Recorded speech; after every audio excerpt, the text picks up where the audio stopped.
누가복음 13장 1절에서 9절 말씀. 그때 마침 두어 사람이 와서 빌라도가 어떤 갈릴리 사람들의 피를 그들의 제물에 섞은 일로 예수께 아뢰니, 대답하여 이르시되 너희는 이 갈릴리 사람들이 이같이 해 받음으로 다른 모든 갈릴리 사람보다 죄가 더 있는 줄 아느냐? 너희에게 이르노니 아니라. 너희도 만일 회개하지 아니하면 다 이와 같이 망하리라. 또 실로암에서 망대가 무너져 치어 죽은 18사람이 예루살렘에 거한 다른 모든 사람보다 죄가 더 있는 줄 아느냐? 너희에게 이르노니 아니라. 너희도 만일 회개하지 아니하면 다 이와 같이 망하리라.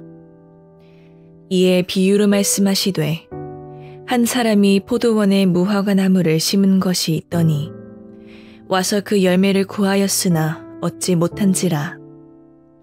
포도원 지기에게 이르되 내가 3년을 와서 이 무화과 나무에서 열매를 구하되 얻지 못하니 찍어버리라. 어찌 땅만 버리게 하겠느냐?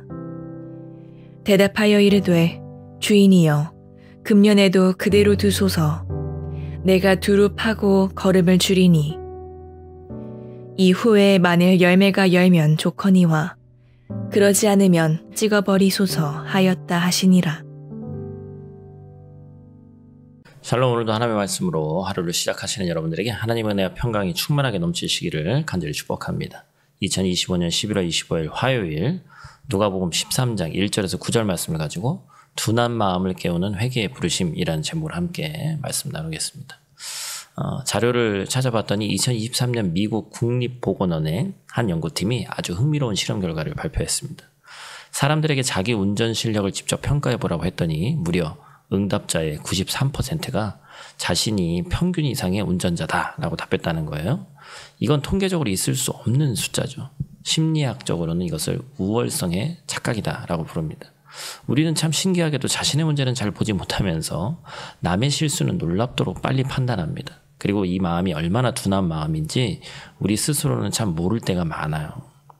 그래서 오늘 함께 우리가 나눌 이 누가복음 13장의 이야기도 사실 이 시점에서부터 이제 시작이 되는데, 당시 빌라도가 갈릴리 사람들을 죽이고 그 피를 제물에 섞는 끔찍한 일을 저질렀습니다. 또 실로암 망대가 무너져서 18명이 죽는 참사가 있었어요. 사람들은 예수님께 이 사건을 전하면서 이렇게 묻습니다. 그 사람들이 무엇을 잘못했기 때문에 이런 일을 당한 겁니까? 솔직히 말하면 우리도 비슷한 질문이 우리 마음 가운데 던져질 때가 있습니다. 누군가에게 불행이 닥치면, 또한 우리에게 어떤 일이 있으면 하나님 제가 뭘 잘못했길래, 그 사람들이 어떠한 잘못을 했기 때문에 그러겠지 하면서 이런 묘한 마음을 생길 때가 있다는 것이죠. 그런데 예수님의 대답은 그런 우리의 둔한 마음을 한순간에 깨뜨리십니다. 오늘 이 본문은 하나님과의 바른 관계가 무엇인지, 그리고 회개가 무엇인지 다시 한번 깊이 생각하게 만들죠. 그래서 오늘 말씀을 가지고 우리가 크게 두 가지만 나누도록 하겠습니다. 첫 번째로 기억할 것은 남의 불행을 판단하는 둔한 마음입니다. 3절과 5절 이렇게 성경이 계속해서 똑같은 게 반복되는 적이 많지는 않은데 3절 5절이 완전히 똑같아요. 그렇죠? 너에게 이르노니 아니라 너희도 만일 회개하지 아니하면 다 이와 같이 망하리라. 여러분, 이 말씀이 당시 사람들에게 충격이었고 지금 듣는 우리에게도 똑같이 충격이죠. 인간적인 이 사고방식의 머릿속에는 뭐가 있어요? 특히나 고대 유대 사회에 계속해서 지금까지도 오는 것이 인과응보거든요. 사실은 고통은 죄의 대가고 형통은 의로움의 보상이다라는 단순한 도식이 우리 가운데 있습니다. 그렇기 때문에 사람들은 갈릴리 사람들과 실로암 망대에 깔려 죽은 이들을 보면서 저 사람들은 뭔가 나보다 큰 죄를 지었기 때문이라고 얘기를 한 거예요. 그러니까 예전에 참 제가 입 밖으로 내기도 뭐합니다만 어느 교회 설교를 들었더니 죄 지으면 암 걸린다. 이런 11조 하나면 암 걸린다. 그렇죠? 이런 얘기를 어떻게 이런 생각을 할 수 있는지 전 참 이해가 안 되는데, 그래서 우리 주님도 오늘 성경에서 이 논리를 정면으로 반박하시잖아요. 그들이 더 큰 죄인이라서 당한 일이 아니다 이렇게 얘기하는 겁니다. 그리고 여기서 더 나아가서 질문의 초점을 완전히 바꾸시죠. 그들은 무슨 죄를 지었을까가 아니라 너희는 회개했느냐라고 물으십니다. 생각해보면 우리는 얼마나 자주 다른 사람의 문제는 민감하게 보면서 정작 자신의 영적 상태에는 둔감한지 몰라요. 그래서 SNS에서 누군가의 실수나 스캔들을 보면 참 너무나도 쉽게 정죄하죠. 우리나라 사람들이 너무 이걸 잘해요. 어떠한 이 결과가 어느 정도 좀 윤곽이 드러나기 전에 다 판단하고 세상 말로 다 매장을 시켜버립니다. 교회 안에서도 마찬가지예요. 저분은 왜 그럴까? 저 집사님은 왜 그럴까? 뭐 저 사람은 저걸 보니까 원래 좀 상태가 안 좋은 사람이야. 별로인 사람이야. 하나를 보고 막 10개를 판단합니다. 그죠? 타인의 영적 상태를 평가하는 것은 그대로 우리가 당한다는 생각을 우리가 갖고 있어야 돼요. 그런데 예수님은 오늘 우리에게도 똑같이 묻고 계시는 거예요. 너는 어떠냐는 거예요. 너는 회개했니? 하나님과의 관계에서 정말 중요한 것은 남보다 내가 낫다, 남보다 또한 내가 덜 죄인이다, 이게 아니라 내가 하나님 앞에서 어떤 존재인가, 나와 하나님 앞에서의 단독적인 나를 바라봐야 되는데 우리 마음이 둔해지면 이 핵심을 놓치더라는 거예요. 우리가 어제도 잠깐 제가 언급했습니다만 팀 켈러 목사님이 책을 많이 썼잖아요. 뭐라고 얘기했습니까? 종교는 뭐라는 거예요? 나는 순종하니까 하나님이 신이 나를 받아주셨다 이렇게 얘기하지만 복음은 나는 받아주심을 받았으니 순종한다는 거예요. 그러니까 먼저 받아주심이 먼저라는 것이죠. 하나님이 우리를 포용하신 것이 먼저다. 당시 사람들은 자신이 그들보다 낫다고 생각하면서 하나님의 수용 기준을 자기 안에서 찾지만 그러나 예수님은 회개 없이는 누구도 하나님 앞에 갈 수 없다. 멸망을 피할 수 없는 존재임을 아주 단호하게 말씀하고 계신 것입니다. 두 번째로 우리가 기억할 것은 열매 맺지 못하는 무화과 나무와 하나님의 인내입니다. 그러면서 이제 예수님이 무화과 나무 비유를 얘기하시는 거예요. 3년 동안 열매를 맺지 못한 무화과 나무가 있는데 찍어버려라. 열매 없는 나무는 땅만 버리니까 상식적으로도 맞죠. 그런데 농부가 주인 앞에 간청합니다. 8절 9절 말씀. 대답하여 이르되 주인이여 금년에도 그대로 두소서. 내가 두릅하고 거름을 주리니 이후에 만일 열매가 열면 좋거니와 그렇지 않으면 찍어버리소서 하였다 하시니라. 아멘. 이 비유에서 무화과 나오는 누굴 상징하는 거겠어요? 회개하지 않는 이스라엘, 오늘로 따지면 나를 상징하는 겁니다. 동시에 회개하지 않는 모든 인류를 상징하는 거예요. 하나님은 이미 이스라엘에게 충분한 기회를 주셨습니다. 말씀을 주셨고 선지자를 보내셨고 나중에는 아들까지 보내셨습니다. 그런데도 열매가 없는 거예요. 근데 놀라운 장면이죠? 농부가 중보하는 겁니다. 주님 한 번만 더 기회를 주십시오. 농부는 누굴 상징하는 거예요? 우리 주님을 상징하는 겁니다.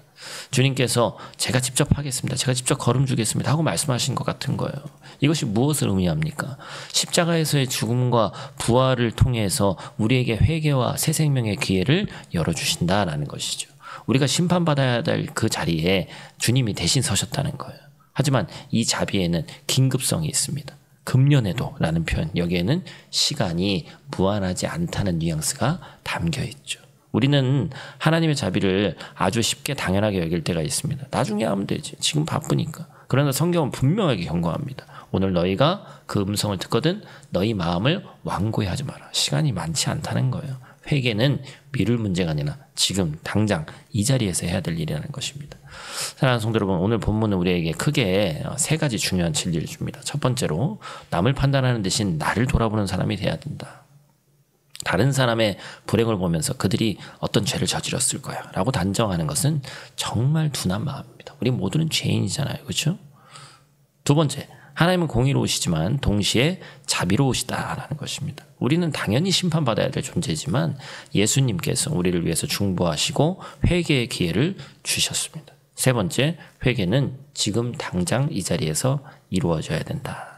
금년에도라는 표현은 회개의 기회를 무한정 줄 수 없다라는 경고입니다. 이제 우리가 12월이 또 얼마 안 남았는데 12월 한 달, 11월 거의 다 갔고 12월 한 달밖에 남지 않았어요. 그렇죠? 저도 이제 오늘부터 크리스마스 캐롤, 성탄절 또 찬양 막 듣기 시작했는데 연말이 너무 빨리 다가오는 거 그저 좋지 않아요. 그렇죠?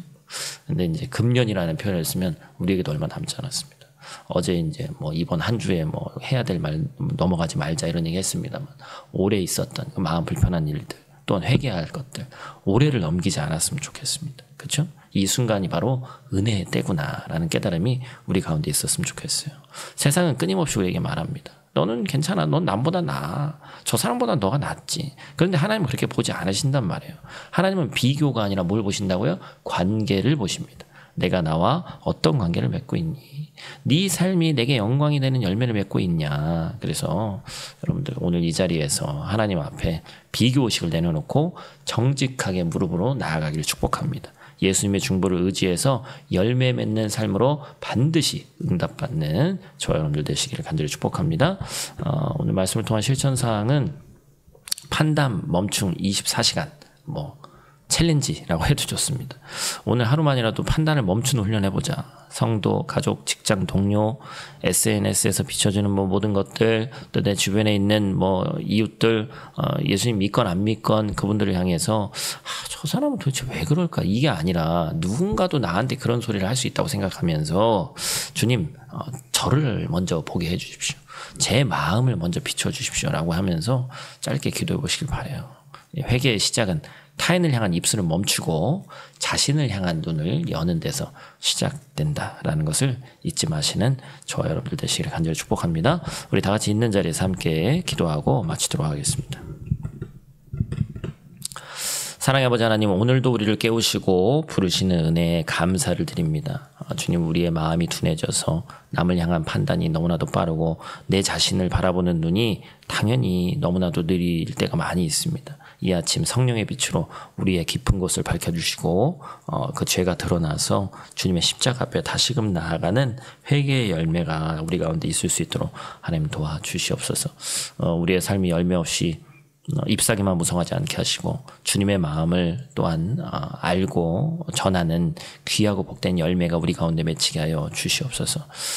이 한날의 걸음을 주님께 맡깁니다. 오늘 하루도 어떤 일이 펼쳐질지 1분 1초 뒤의 일도 우리가 알 수 없지만 주님께서 함께 동행하시면 이 하루도 살아갈 수 있음을 믿고, 또한 각 가정에 어려움과 또 기도의 제목들이 넘쳐나고 있는데 우리가 기도를 쉬는 죄를 범하지 않을 수 있도록 도와주시고, 가장 강력한 기도는 내 기도라는 사실을 잊지 않고 나아가는 오늘 하루 될 수 있도록 주님 도와주시옵소서. 예수님 귀하신 이름으로 기도드립니다. 아멘.